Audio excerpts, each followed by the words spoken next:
centriste. Chers collègues. Merci Madame la Présidente. Monsieur le Ministre, mes chers collègues, ma question portera sur le modèle économique de l'Institut français.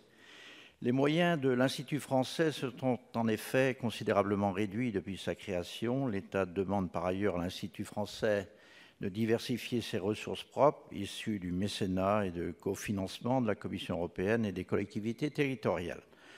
L'apport de ces ressources propres reste limité et très variable dans le temps. Elles sont passées entre 2016 et 2017 d'environ 15% à environ 12% du budget de l'Institut français. La concurrence est vive, le mécénat est beaucoup plus dynamique dans certaines parties du monde que dans d'autres. Enfin, il engendre toujours le risque de créer une certaine dépendance de l'opérateur vis-à-vis de ses financeurs.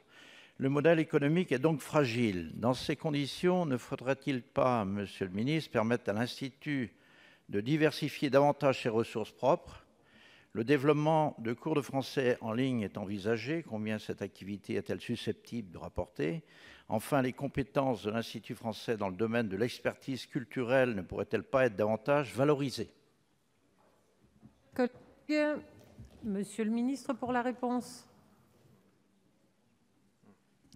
Merci beaucoup, Madame la Présidente. Monsieur le Sénateur, effectivement, vous évoquez les ressources propres qui tournent en moyenne à 11%. Pour l'Institut français, je dirais Paris central. On voit bien que dans les territoires, on va dire, à l'étranger, souvent ils arrivent au contraire à aller chercher 50-60% en ressources propres. Et c'est heureux. Donc la diversification, vous avez sûrement raison. Alors, on a bien vu que sur l'aspect de l'enseignement du français, un certain nombre de vos collègues évoquaient aussi la nécessité de ne pas cannibaliser les prestations offertes aussi par les alliances.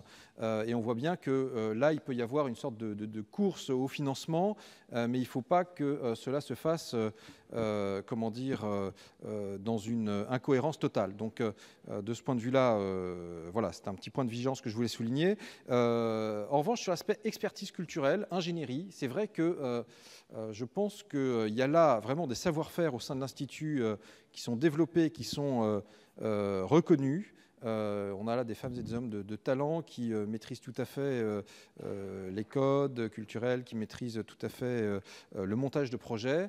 Et c'est une piste sur laquelle, effectivement, que je retiens. Il faut que nous incitions l'Institut à se pencher sur peut-être la possibilité de vendre un certain nombre de prestations pour le compte d'autres acteurs, d'ailleurs publics ou privés, je veux dire, mais pour que cette expertise puisse être valorisée. Alors, il ne faut pas que cela se fasse au préjudice de missions qui étaient conduites, mais ça mérite réflexion. Enfin, je vous remercie en tous les cas d'avoir apporté votre pierre à l'édifice du débat avec cette intervention. Merci, Monsieur le Ministre. Chers collègues, pour la réponse, la réplique, oui, rapidement, Madame la Présidente. Merci, Monsieur le Ministre. Les crédits publics ont un fort effet de levier sur la recherche de partenaires et cofinanceurs. Les ressources propres ne doivent donc pas être conçues comme venant se substituer à l'argent public, mais comme venant l'accompagner et permettre d'en démultiplier l'impact. Merci. C'est maintenant au tour de Madame Hélène Conway-Mouret pour le groupe socialiste de prendre la parole. Chers collègues. Merci Madame la Présidente. Monsieur le Ministre, mes chers collègues, nous savons aujourd'hui que le soft power est essentiel